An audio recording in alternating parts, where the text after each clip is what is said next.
First of all, a great turnout from our community as well. So guys, thank you so much for joining. This is a private video for now, but we will be airing it at 6 p.m. Swiss time tomorrow, so more of the community can see. Also, you guys will be able to rewatch if you've missed any parts as well. So just to give you a run through of what to expect, today we're going to be running through a few different departments and some updates that they have. We'll always start with tech because that's where most of the magic is happening. And then we'll roll over into the DeFi space and the update. And then an element that I know you guys are really excited to listen on, and we're really excited to share. We're going to be running through our roadmap for Q2 of 2022 as well.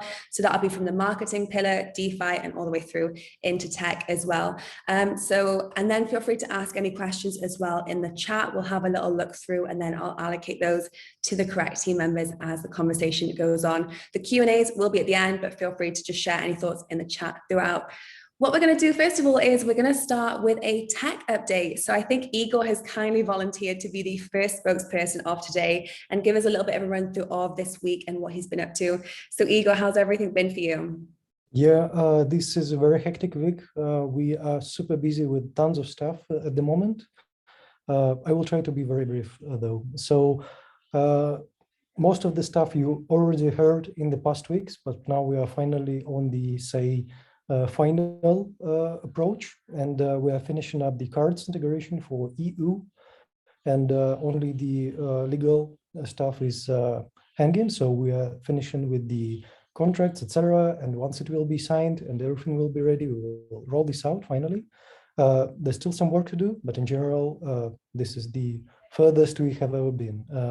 And the bond integration, our American card and account partner, is also finishing up. We just finished the KYC part. We are finishing the cards themselves. Some things are still missing, but we are also trying to be as fast as possible there as well.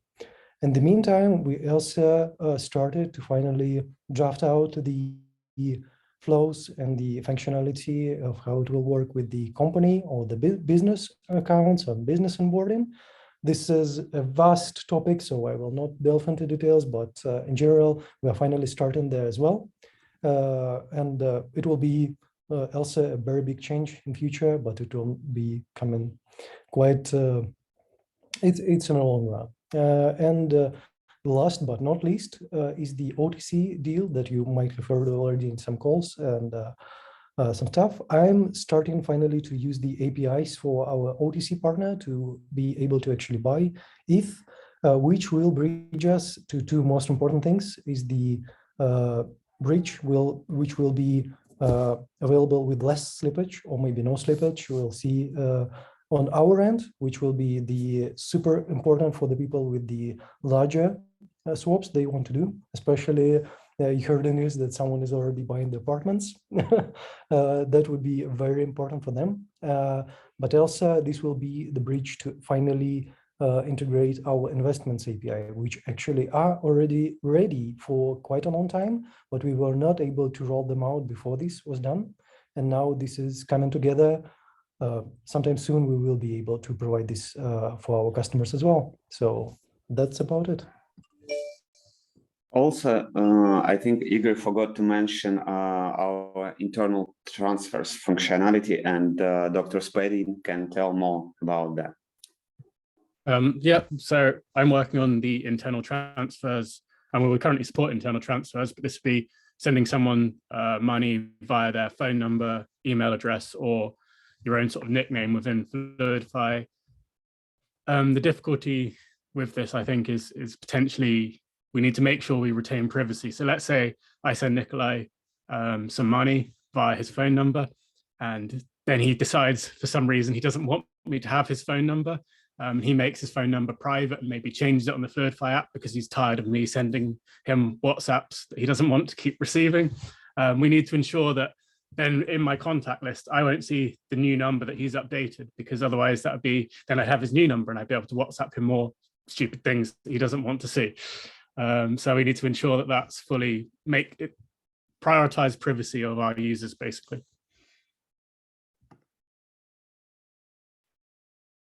Awesome, amazing. So I think that's everything from the tech team. Nikolai, was there anything that you wanted to add? It seems like the guys have made some really strong headwinds this week.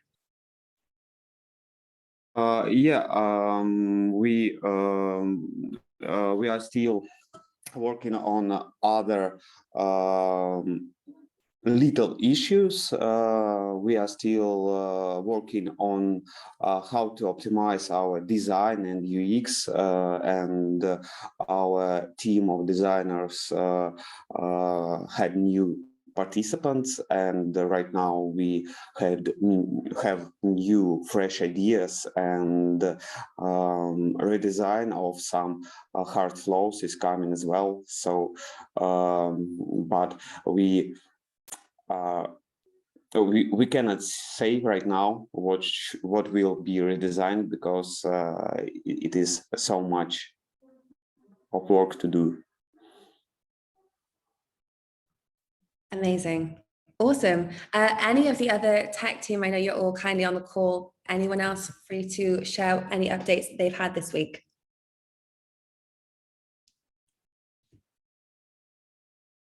I'm guessing everything has been summarized then. Vasily, by the way, I absolutely love your desktop background. I think you're really representing the Fluid application very well. So 10 points to you. Amazing. Okay, cool. So I think now it's time to turn to the DeFi side of things. Nick, we've had Igor briefly mention the OTC deal, but I know it's been a very busy week for you. So maybe we can give the community and the rest of the wider team a little bit of insight into what you've been working on this week. Sure. Yeah, the big topic right now on the DeFi side is that what we term multi-pool. I've talked a little bit about that in the public channel already, and also with some community members in private messages. But there's still a lot of questions, partly because it is a complex topic. So I'm going to try my best to simplify it and make sure everybody gets the idea. So the basic reason why we built that, or why we want to build that, is that we want to offer two things. One is we want to provide the ability to swap really large amounts of either ETH to DUSD or DUSD to ETH, as the first example. And if we do that through a traditional AMM pool, like on Uniswap or SushiSwap, then currently there's a lot of slippage. That is just inherent in the way that AMM pools are being built, or the technology behind it. There is a price curve that goes from 0 to infinity, and the entire range is the liquidity is spread over the entire range. So whenever you want to swap some amount that is a significant part of the available liquidity, it will change the price within that pool. Now, significant liquidity, especially in the context of a stablecoin, is usually in the amounts of hundreds of millions. And we don't have that available lying around here. And for some reason, the community didn't come up with enough liquidity and added it to the pool themselves, which I still don't know why, but yeah. So basically our pool doesn't have enough liquidity to allow us to use the SushiSwap pool for really large swaps without some price impact or slippage, where the user who swaps would lose like a few % on the swap itself. So basically what we want to do now is move away from that AMM model and move to a model where we use an external price, basically a Chainlink ETH USD price, or more precisely through our OTC partner, the price that we can get from them. And they give us an external price that says, okay, right now 1 ETH is worth 3,400 USD. And since we know our DUSD is exactly $1 worth, and any ETH that we either have as liquidity in that new swap pool, or that we would purchase is exactly 1 ETH, then we can basically swap at precisely that price any amount of DUSD to ETH or any amount of ETH to DUSD without having the amount influence the price that the user gets. So the change is basically we will have concentrated liquidity, 100% concentrated at the current price, since we don't need that pool to also do a price discovery, but we use an external price as a reference price, and then we can swap at precisely the price, whatever amount the users want to swap. That's the first reason why we wanted to do that, so that people can on and off ramp really large amounts and yeah, go through this new swap pool without losing any any money on the swap itself. And the second reason why we wanted to do that is because in the traditional AMM pool, you always have a pair, like ETH USD. That is currently our pair. Now, if we want to roll out our next stablecoin currency, like Euro, maybe digital Euro, then we would also need to come up with an additional amount of ETH. And now we have basically two pools, both with a pair, and both have ETH, and both have, and then one has dollars, digital dollars, and one has digital euros. But basically, for any currency that we want to add, we always need to bring up the same amount of ETH again to have the same liquidity available. And that doesn't really make sense in our case, because most of that ETH and the liquidity will just be sitting there most of the time. And there's no reason that we cannot use the same ETH and pair it both with digital dollar and digital euro at the same time, and just different currencies trade against the same ETH. So that's why we call it a multi-pool. It will basically allow us, like the internal reference will be ETH on the crypto side and dollars on the fiat side. And that will then allow us to swap basically any currency or any asset that has either an USD price, like Euro USD, or an ETH price, like maybe BTC ETH. And as long as we can get a reliable external price for that, we can basically use the same liquidity in that pool and execute the swap. So that's the high level reasoning why we wanted to do that, especially in the context of rolling out multiple of our digital currencies and then moving to multiple chains that would just have had such high demands on liquidity that we would have to come up with hundreds of millions for each currency on each chain. And yeah, that's just unreasonable at this point. So with the new concept, we can condense this. We will need much less liquidity. And we will be able to roll out much faster the different currencies and then also go to different chains without having that requirement that we first need to come up with a few hundred million, which is going to be nice. Yeah, so that's the basic concept behind it. Now, how it will work in practice is we will have two routes. One will be an instant swap and one will be an asynchronous swap. Now, the instant swap is basically going to work almost like a swap on Uni or Sushi Swap right now. So in our swap contract, there will be liquidity sitting, and there will be ETH and USD. And then you can swap without price impact against this pool.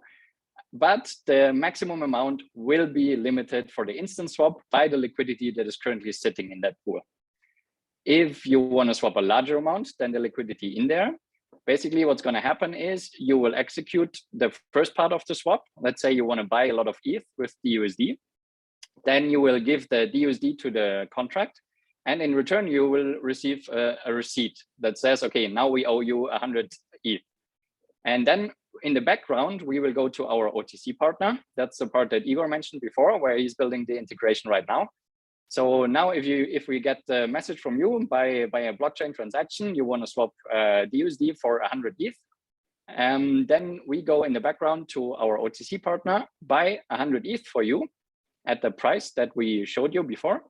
And then we settle it with the OTC partner. They send us the ETH. We send the ETH back to the contract. And then with these receipts that you got in the first step, you will be able then to claim the 100 ETH.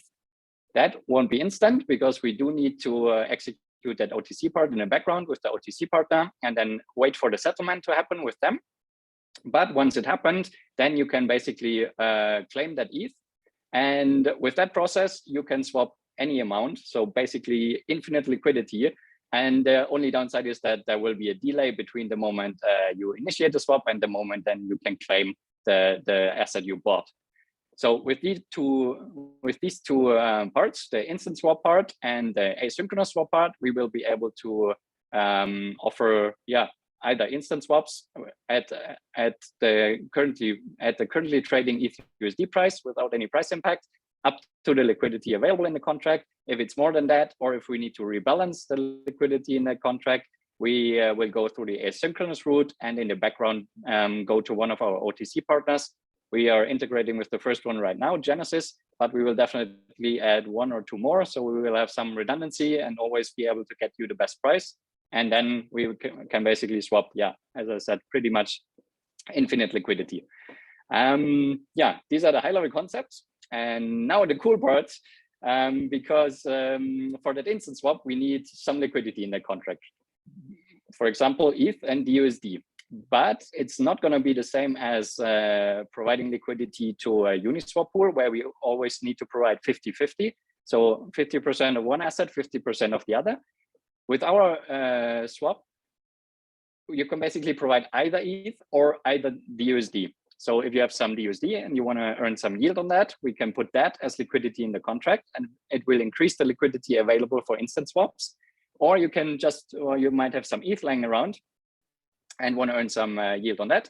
Then we can use that ETH, put it in the contract. It will be available for the instant liquidity, instant swap, and it will earn some yield on that probably as well.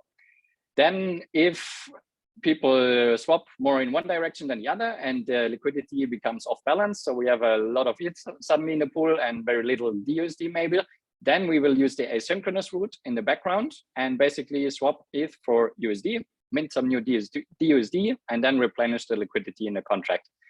And that is pretty cool in itself, because we can now offer a single-sided staking with generating yield on stablecoins in different currencies, plus cryptos, also with single-sided staking, so no impermanent loss.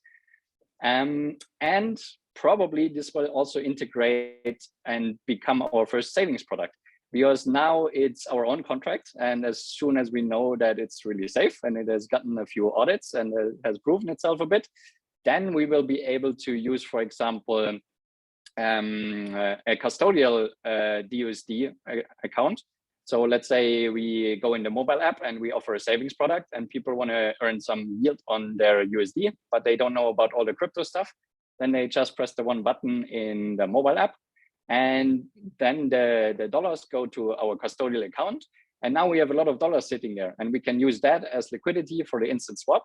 So when Fluid grows and the customer base grows and the amount of people who either want to invest in ETH, for example, or get some savings on, get some interest on the USD or Euro savings, these custodial parts will grow and will provide liquidity for the instant swaps, which will mean instant swaps with a lot more liquidity. And we will use the OTC, the asynchronous route, and hopefully mostly in the background, just to rebalance the liquidity of the instant swap pool. And then hopefully everything will be a really good experience for the users. And we will solve the liquidity issues we've had so far. It is a lot of information for you guys, and it's also a lot to build, but we are gonna go there and break it up in different parts. So for example, the instant swap will be one contract, the asynchronous route will be another contract. Igor is now building the OTC integration, which will be the foundation for both the asynchronous swap as well as the investment products, so that people can buy or invest in ETH in a really simple custodial way for the mass market.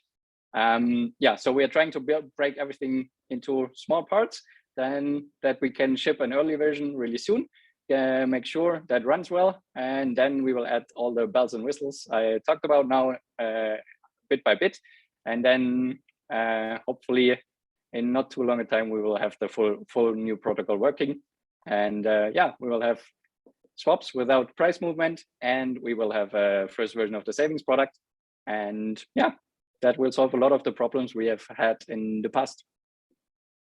Very impressive. And I could see a lot of the team really light up when you were talking about that there. I think that's something that we're all so excited to be a part of. So thank you for the update. One quick question when it comes to the transaction time, you mentioned there would be a slight delay. It wouldn't be instantaneous because there is an OCC third party. How much of a delay would that be? What kind of timeline would we expect? Honestly, I can't say it because we need to build the full integration with the OTC partner and then see. I expect that worst case will be around 24 hours, I guess, if you just missed the last settlement that we did with the OTC partner right now, and then we only do it once a day, then it would be, worst case, I guess, 24 hours-ish. I hope that we can settle with them more than once per day, especially if the amounts grow very large. I assume that also they want to settle before and not leave it outstanding for too long. So yeah, we still need to sync with them and hopefully be able to do that multiple times a day. But then there's also other things that will come in. For example, if somebody wants to buy a lot of ETH and somebody else wants to sell a lot of ETH, then there's no point that we go through the OTC paradigm in the background. Then we will just offset that ourselves. And then obviously it will be much faster. So I'm hoping, well, first, I don't know yet. So I will let you know as soon as we have some actual experience with it. I'm hoping it won't be worse than 24 hours max. But in most cases, it should be faster, I assume. Great, thank you so much for that. That was a really good update. And also we had some very nice comments from community members in the chat there. They seem really excited about this offering as well. So very exciting. You'll have to keep us posted as this is unfolding as well with Igor. So now we're going to turn to Felix, because I know Felix this week has been working really heavily on working with CoinGecko and CoinMarketCap to solve some of the issues. And I know some of you in the community have been asking about this as well. So I'm going to hand it over to Felix for an update on this. Yeah, sure. Thank you, Jessica. Try to make a short summary here because this has been a thing for quite some time now, also for us, not only for the community. And yeah, with CoinMarketCap, the issue is I think they're pretty overwhelmed at the moment with lots of requests. And thanks to Jessica here, we got a direct contact, which pushed us forward very good. But at the moment with CoinMarketCap, the issue is that the DUSD is not yet listed, so they have the wrong pairing there. I started the application for the DUSD now, and hopefully this will be listed very soon, so we can get the right pair up and running, which then is not an issue. And with CoinGecko, it's a little bit different. We already had a lot of contact with them, and they were not really able to sort our issue out. We now got upgraded to a senior tech member that investigates our case. I don't know what there needs to be invested. It sounds good, and it sounds like they will cut out the wrong pair very soon. So we have the right pairing there, the Fluid DUSD pairing there, and then everything at CoinGecko should be solved within hopefully the next week latest. Fantastic. We're going to keep our fingers crossed, and well done there. I think you've been extremely resilient with this. I know for CoinMarketCap, they've been inundated with these kind of requests. So it's been helpful to be able to pester some ex-colleagues, but you've done an excellent job really pushing through this. Okay, awesome. So now I'm going to ask Max to share his screen. We're going to actually talk through the roadmap for the final part of this call. This is something that I know you all have been asking about, and it's something that we have been really excited to work on and be able to display to you. So if we just go through to the next slide, this is a very large overview of Q2. So starting with April the 1st, we felt it was fitting to give you this demonstration today and talk you through everything. So I'll start with marketing and just give you a broad outline of what we're working on over the next 3 months and how we plan to move forward. The big focus for our department over the next month of April is digital cash application launch and the campaign behind it. This is something that we're really excited to actually add some of our creative flair to and market this product in a way that it deserves. This is something which is new to market, so we're going to focus a lot in the month of April on making sure the resources and educational content surrounding digital cash is something that the team and the community can really communicate well with the outside world. So I've personally been reaching out to some contacts from the GameFi space, also the NFT and metaverse world.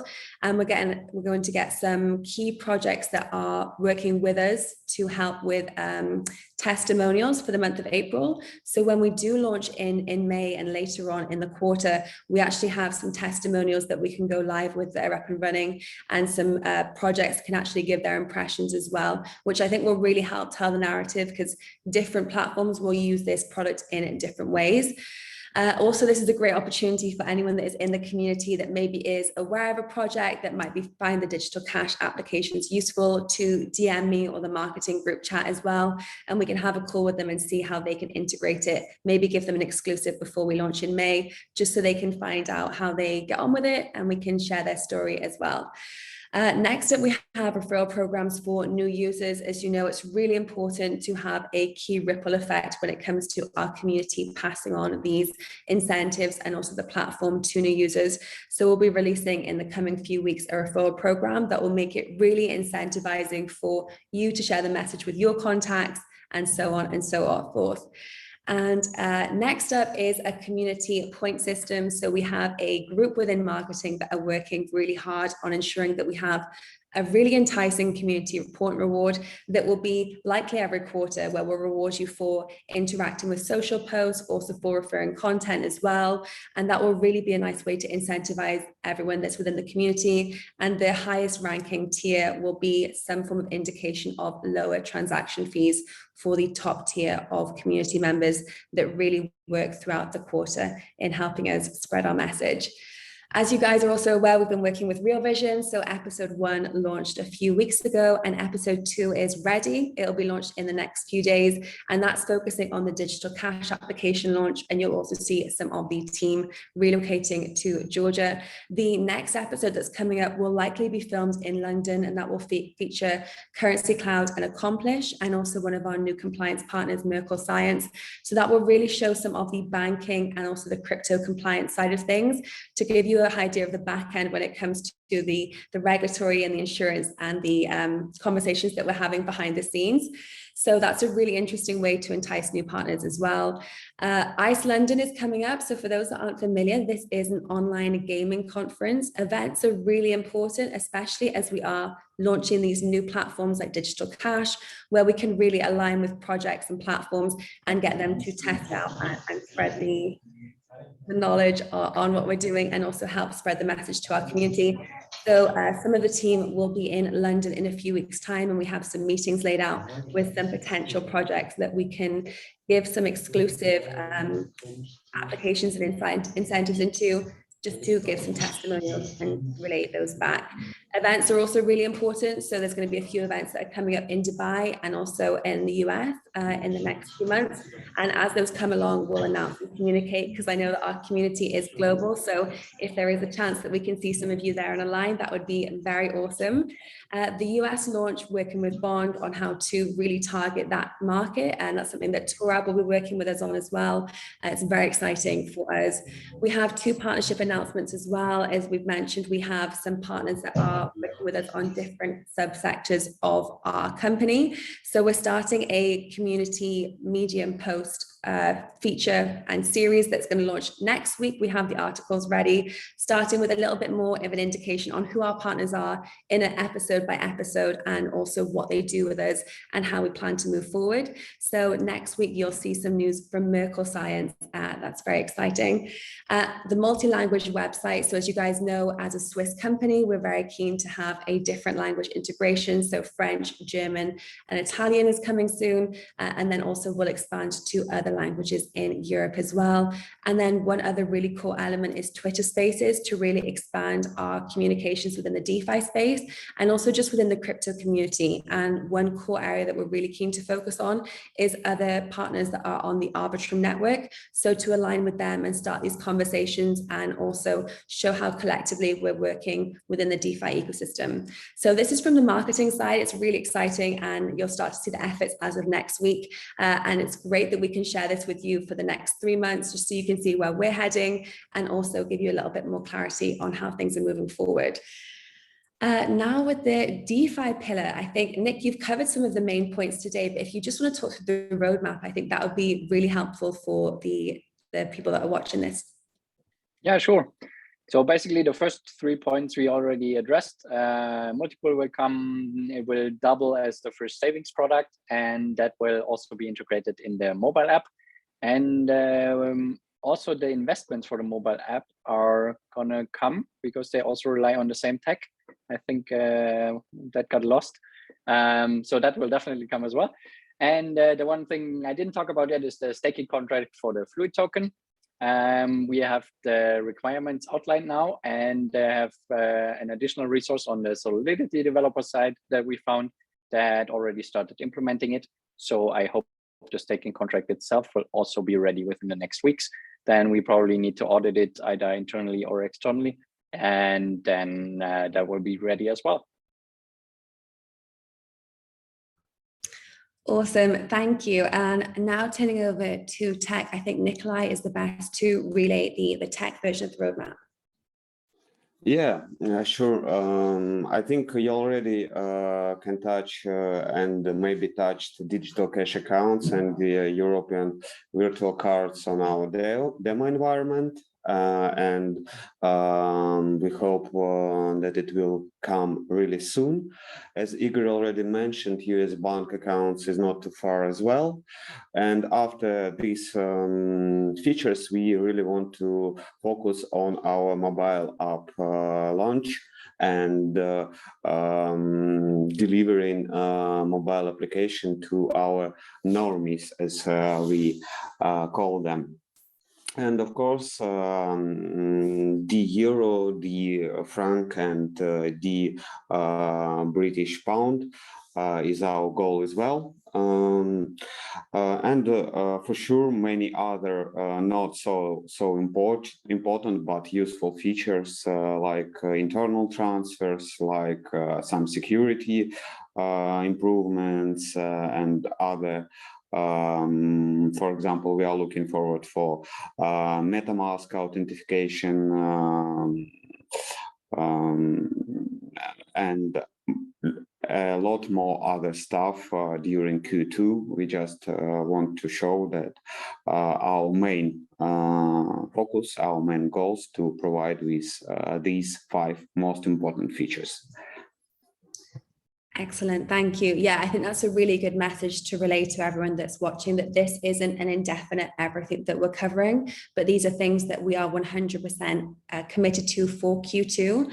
And we will be adding to this and also potentially expanding this if possible. This is just our main focus at present. So it's really great that we get to share this with you. We will be jazzing this up a little bit with our graphic designer, and then we will have a Medium post that will be released on Monday. So you'll be able to read a little bit of a clearer outline on what we can expect to deliver and what you can keep an eye out for as well. And any feedback is also really welcome. So from the roadmap, that is everything for Q2. You can expect to see these as a continuation throughout the quarters of the rest of the year. And I hope it's helpful for you guys just to see where we're at when it comes to progress and updates. From everything now, I think that is most of the conversation. There is one thing that I did want to mention, though, actually, is Tina and Ava's birthday tomorrow. So I did want to give a little shout out because they've been just such great members of the team. So I did want to say a big happy birthday to you two for tomorrow. It's been great to have you on board and work with you also. I think on behalf of everyone, have a fantastic birthday. We promise we won't bother you with work messages tomorrow. Oh, thank you, Jessica.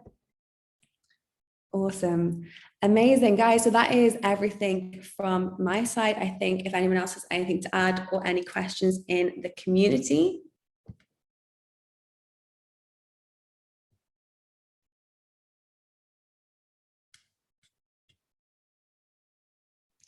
Okay, so we do have one question. Does FUSD going to be a stable coin eventually, or will it stay with currency cloud that we can mint? Nick, I think that's probably I can answer. So the question is kind of good in the sense that there is, just to be clear, there is some confusion regarding the DUSD and FDUSD going on. We're also thinking about best way to mitigate that so that it is super clear and nobody really confuses stuff. But yeah, probably the FDUSD in the current state of things will not be a separate stablecoin. And Nick will correct me if I'm wrong, but we probably don't want to have multiple stablecoins. We want to have digital dollar, and it should be the single coin that you want to use for everything. It's just at this moment the naming is like this.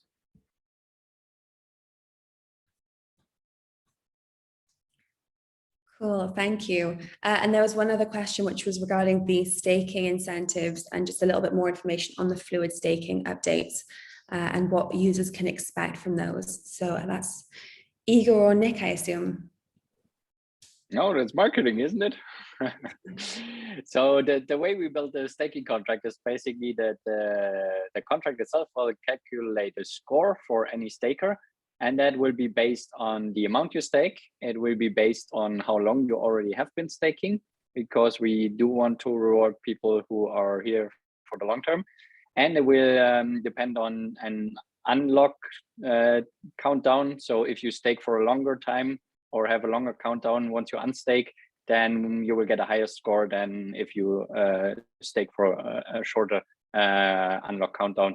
And that will basically allow us to calculate a score for all of you, or for all of the people who want to stake.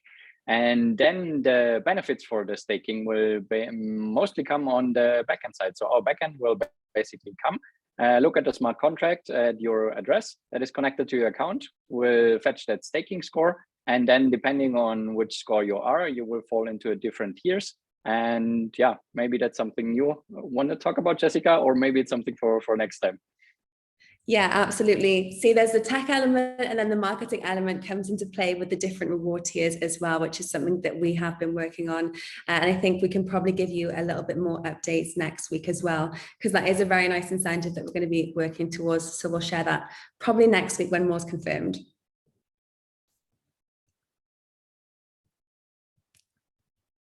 Okay, awesome. So I think that's everything from my side. Do we have any other questions in the chat?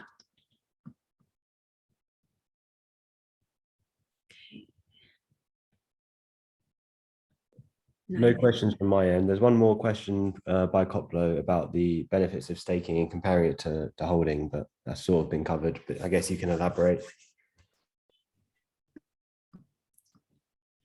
Sure. Is that something you want me to cover on, or do you want Nick to cover? Maybe Nick. That falls basically under the same thing that Jessica just talked about. One of the things that you will definitely get is cheaper fees, both for the minting and redeeming, as well as the new swap pool. Yeah, we already prepared that over the past few weeks. We moved the fee structure from the on-chain contracts to the backend. Backend team had a lot of work with that, a lot of fun. Igor was able to do some math again. He was very happy. But that now basically allows us to give either individual users or user groups these different tiers, a different fee structure. So if it's a normal user who doesn't hold any Fluid token, who is not interested in being an owner of the future of banking, then he will get the default tier. And if you are an owner and if you are staking, then you will definitely get benefits from that. Fantastic, thank you. Yeah, and just to reiterate as well, we are going to be releasing those updates soon so people can have a really clear roadmap of what is covered in what tier and how to achieve a higher tier, or also move forward with more incentives that make it more beneficial for them to hold the token. We also have one comment from FOMO Roma when it comes to the recent bridge hacks. How are we going to secure the new multi-pool system will be secure? That's basically two questions, because the multi-pool is not a bridge. Like, bridges are inherently difficult to build because they rely on a third party that will provide the communication between one blockchain and another blockchain.